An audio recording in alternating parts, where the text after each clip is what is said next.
Hey guys, welcome back to more relationship stories. In this video, my insane mother-in-law demands I give her my entire house. She is jealous beyond belief and claims I don't deserve my property. Here is what happened. Let's dive right into the video.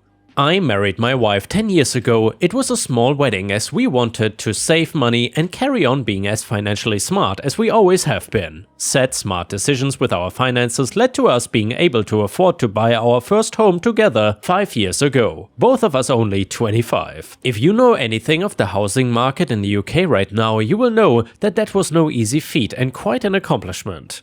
Anyway, my mother-in-law, however, has never been financially stable or was able to buy her own home. She has also never been good at disciplining herself when it comes to money, buying whatever she wants whenever she has the money for it. In other words, it's nobody's fault but her own. She makes plenty of money but just spends it all on the wrong things. She has always expected handouts from us, begging my wife for money for things, claiming she is owed it for raising her. These demands only raised once we bought our home, her jealousy now not hidden from the way I was able to provide something so significant to my wife that she was never able to do herself. One day, a couple years ago, my mother-in-law was round at our house for dinner and my wife decided to mention that we were doing a renovation project soon. Yeah, so we are thinking of replacing our shed in the backyard with a garden office instead. We will have the contractors round in a few weeks to start building, my wife explained, smiling at her mother. Huh, really? And how much is this gonna cost? Her mother spat out. £10,000, my wife replied, her smile falling. Oh, so you can spend all that on yourselves, but you cannot help out your own mom when she is in need? You are never in need, mom. Wanting a few £100s for new shoes is a need. You spent your money badly, that is not our fault, and it's time you stop pretending it is. My wife snapped back. My mother-in-law rolled her eyes, scraping her fork across the plate to make a horrible noise. You should be buying me a house.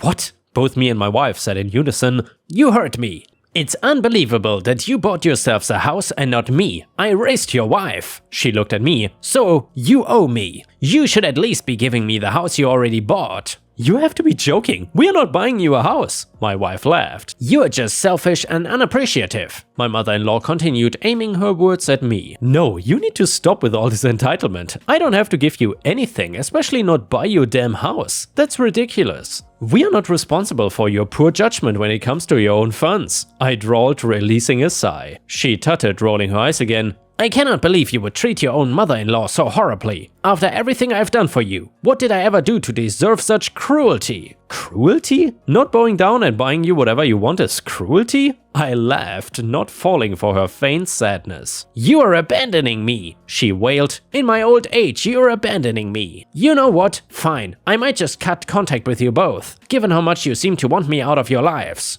We never said that, don't be so rash, my wife replied, but my mother-in-law chose to ignore her and stormed out of the house. My wife looked saddened over the encounter, understandably so. She hates that her mom behaves this way, but of course does not want to lose her. However, her sadness soon turned to anger when we woke up the next day to countless messages on our phones and Facebook from her other family members, calling us selfish and disgusting. We then saw a post that my mother-in-law made claiming she had asked for a little money to pay her medical bills and we denied it, saying that we apparently had more important things to spend it on. We then made our own post explaining the situation and even added some screenshots of messages that mother-in-law had sent in the past regarding money for designer goods, etc. It was not easy to sway her family's minds, clearly they already knew her ways. She then started harassing us on social media constantly, emailing us saying that we are selfish and disgusting. One day, she showed up at our house unannounced. The moment we opened the door, she started screaming,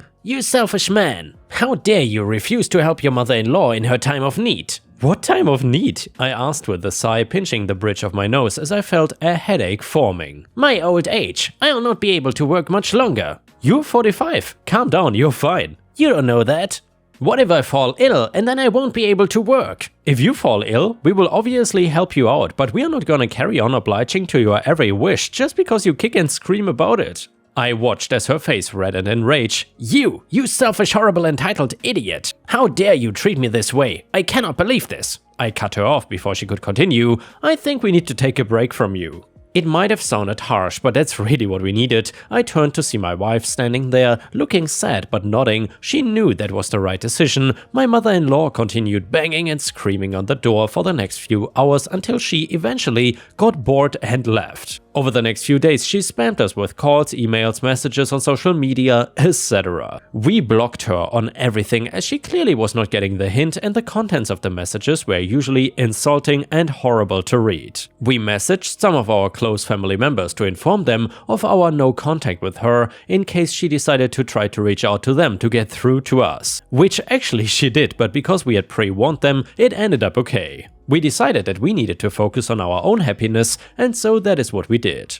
The pain of not being in touch with her mother slowly faded from my wife, and she soon realized that our life was much more peaceful without her constant sense of entitlement floating around us. We learned from our family that she had moved on, trying to smooch off everyone else. Of course, nobody was having it, and slowly it seemed like everyone was trying to cut contact with her. Around 3 months after we cut contact, we found out that my wife was pregnant. I cannot even begin to explain the joy I felt that day that I was to be a dad and my wife a mom. I saw how sad she was, however, at the prospect of doing something so scary without her own mom by her side. I of course stood by her the whole way and told her that if she wanted to reach out to her mom, I would support her. She did not want to though, as she knew her mom would somehow manage to ruin the amazing moment. So then we decided to keep it a secret from her. Flash forward, and the baby is here. A beautiful, healthy boy who we love and cherish. We had not heard anything from his grandmother thankfully, but I did receive a message the other day on social media, which prompted me to share my story here. It was from an unknown account, but it wasn't difficult to put the pieces together to figure out it was from my mother-in-law. The message was another one of her entitled rants where she said we did not deserve what we had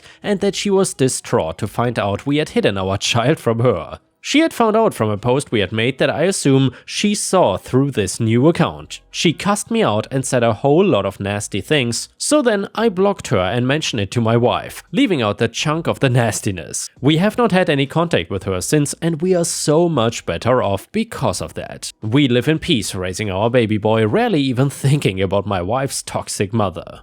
If anything, I'm thankful to her mom. She has motivated us to become the best parents possible for this boy, to raise him well and to shower him with love, teaching him to be humble and gracious. Everything that my wife's mom is not. And yeah, Ripe Stars, I think OP and his wife did absolutely the correct thing here. I would have also cut contact with that person since she seemed absolutely toxic. Anyway, if you enjoy these relationship stories, then please don't forget to subscribe to the channel for daily stories. Thank you so much. The next one is titled, Ridiculous Mother Ruined My Bachelorette Trip. So, a few months back I had a bachelorette trip to Puerto Rico. 2 of my bridesmaids were able to go, and my mother and sister came as well. I asked my mother to be the maid of honor since I thought it would help create a closer bond between us getting ready for my wedding. My whole goal was to have everyone get along and just have a good time. I should have known this was going to be a disaster a couple of weeks before my mother started bashing all of my bridesmaids and friends. She was particularly focused on one that was actually going on the trip. I ended up paying for my mom's sister and my own flight to help the burden of my mom having to pay for both her and my sister. The plan was my mom was going to pay for her and my sister's hotel. My friend reached out to everyone to try and plan something for me without me getting involved. I would like to add that I planned the bachelorette trip as the bride. When my friend reached out to my mom and called her, she wanted to help as much as she can. My friend is actually Puerto Rican, so she was going to be a huge help with this trip. At the time, I did not know about this call. My mother called me at 3 AM after having that call with my friend that day to tell me that she's not been doing her maid of honor duties because she was observing everyone and everything. She then said as the maid of honor, she should be planning the bachelorette trip.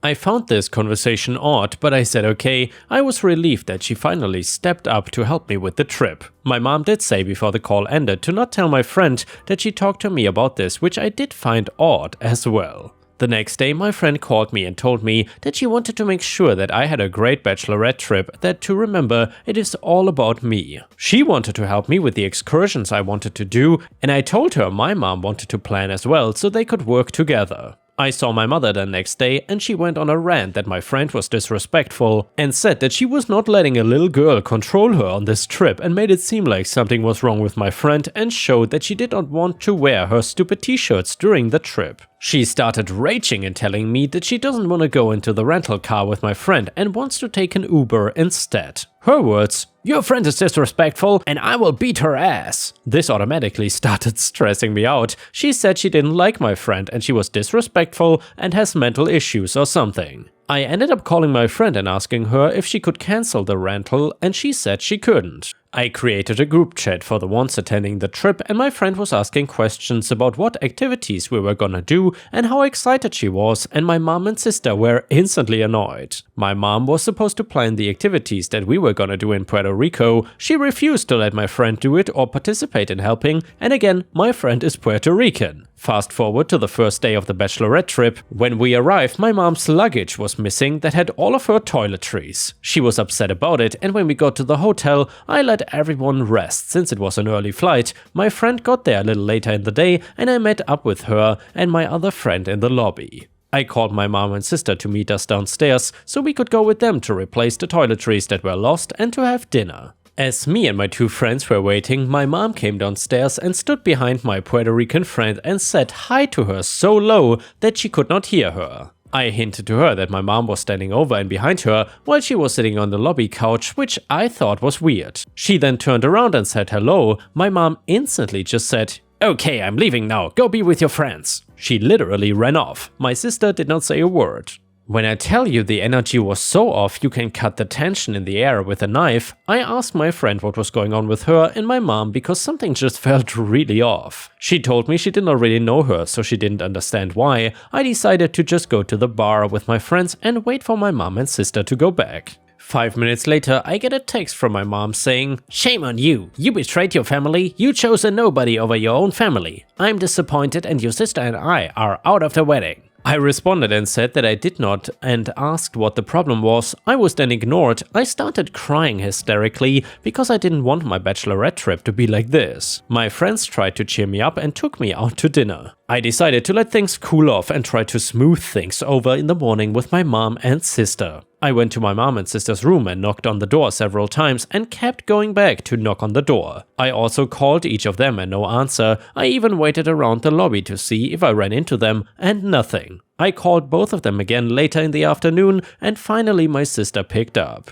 I asked if they were okay and if we can squash whatever happened and move forward with the plans. I asked why they didn't answer me for hours and they said they were sleeping, which I knew was a lie because I heard someone look through the peephole when I knocked earlier. My sister said they are not doing any of the activities that I wanted to do and that they were having lunch and would not tell me where they were. I felt like crap. My mom planned nothing that she said she was going to plan. My friend even texted and reached out to my mom and apologized for whatever my mom thought she did and called and my mom did not answer. My friend scrambled and tried to make the best of the rest of the trip for me while my mom and sister were MIA. The day before we had to leave and go home, my sister reached out to get their plane tickets, which I purchased. I sent it to them and was immediately upset. My mom asked me to put my credit card down for her and my sister's hotel and said she would pay me back. I honestly think that she had no intention of paying me back because she is my mother. They ignored me during the entire trip and now demanded their plane tickets getting paid by me. I decided to change my flight and leave earlier. I could not sit on the plane with my mom and sister and act like this was normal. My sister then called and asked if I was going to get an Uber to the airport and I told her no, I have a different flight. My mom finally appeared and called me and said so many hurtful things. My mom actually told me that I was always disloyal, how I interpreted everything wrong, I overthink, I don't care about her and my sister, how what I was feeling is wrong, and called me a liar and hung up in my face. My friend started to tell me about the phone conversation that she had with my mom prior. She did not want to tell me out of respect for my mom because my mom asked her not to tell me about the phone conversation. My friend said my mom was talking badly about me, my fiance's family, and how I was planning my wedding. My friend was put in this awkward position. Ever since that trip, I've not spoken to my mom or sister, and they did not show up to my wedding. I only get a text from my sister to tell me to pay both her and my mom's phone bill once a month, and that is it. And wow, ripe stars, I gotta say, after reading this, I am speechless.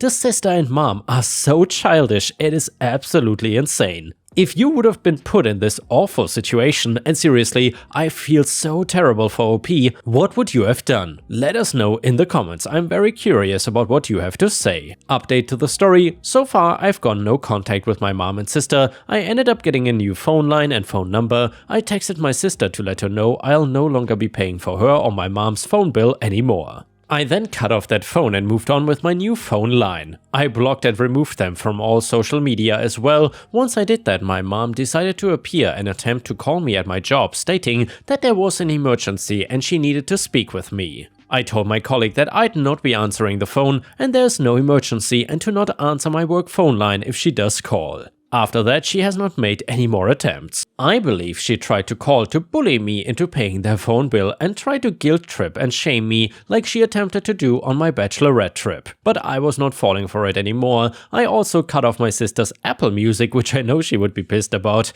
It all felt good. I also found out that my mother added her husband's phone installment plan to the bill a year ago without telling me, and that literally pushed me over the edge. I did not notice it because it was an installment plan that only brought the bill up $35. That $35 a month though adds up over time. This added up to me paying $500 for it before I cut everything off. I mean, who has their daughter paying for their husband's brand new iPhone 14? How does anyone sit there comfortable doing that to their own daughter? This I will never understand. It has been 7 months so far since I decided to go no contact. I can say that my life has been more peaceful with no drama. It has brought me and my husband closer together. I can truly say I am happy and starting to get back to being me again. My relationship with my mom and sister was toxic and put me in a really dark place. Everything that happened during that trip has opened my eyes and I'm looking forward to better things and I plan on redoing my bachelorette trip the right way.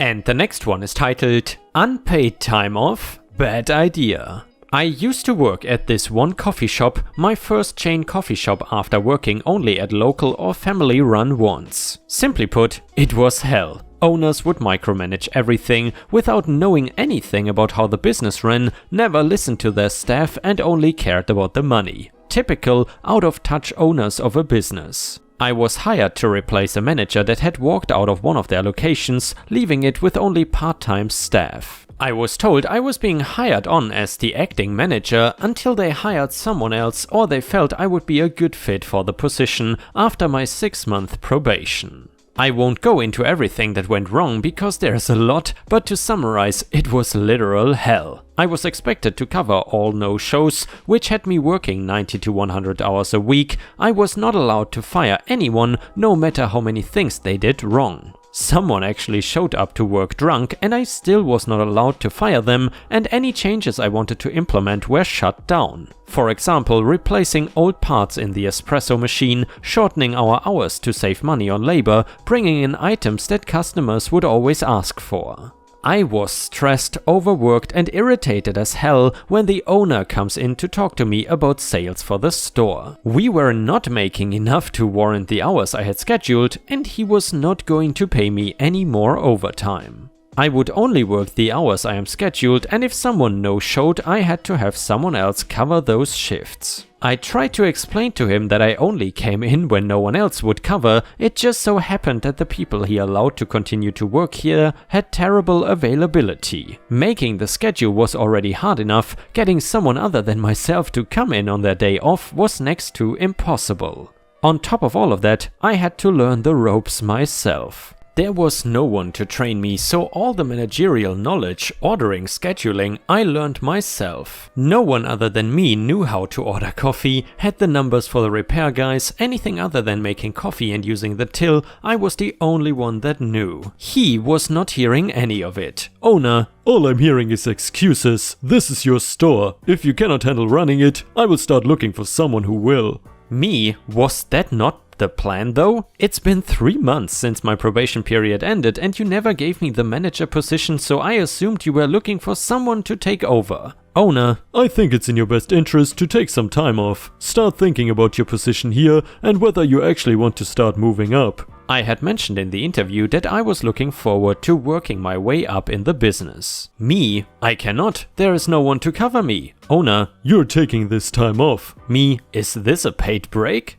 Owner, no, consider this a timeout for you to get yourself sorted. Take 2 weeks to rest and we will see what your position will be like when you get back. Me, owner, I cannot really afford to take that amount of time off. I cannot even take 2 days without having to come in and cover. Owner, Don't worry about the business right now, it will run without you. now, to put into perspective, I was basically the manager at that point. I made the schedules, I did the orders, I knew the codes to the safe and the alarm. I was not allowed to hire someone to assist me, and no one worked enough time to be able to cover even half of my shifts. I knew this, the staff knew this, customers knew it. I made sure to block all work numbers and spent those 2 weeks looking for another job. I managed to find one after a few days that paid significantly more. I sent my resignation email to payroll and the owner, knowing he never checks it, deleted my account off the POS system. Being a manager means I have access to it from home, and spent the rest of the leave catching up on well-deserved sleep,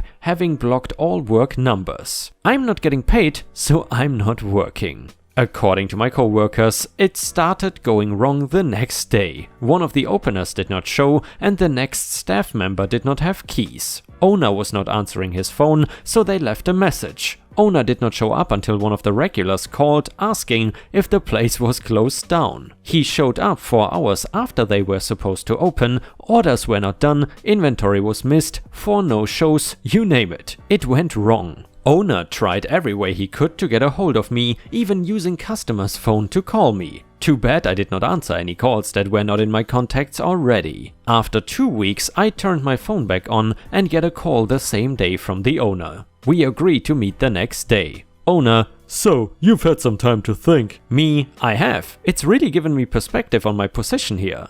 Owner, We can start you back on your normal hours for now and we are looking for a manager to take on more of your responsibilities. me, oh that's good, I'm actually quitting. He was silent for a few minutes. I think he was waiting to tell him that I was kidding. Sucks for you, buddy. I'm serious. Me, I've already emailed payroll and removed my login from the computer. Here are my keys. Good luck. And then I left. Owner tried calling me a few times but stopped once I told him to check his email. I was on okay terms with some of the staff that worked there, and apparently the majority of them had quit after I had left. The owner did find a replacement pretty quickly, but without anyone to train them. Owner did not know anything about running the business. They were screwed from the get-go and left pretty soon after they were hired. My petty self is always checking reviews from customers and employees, and they have consistently sucked for the past year and seem to be on a downward trend over the past year.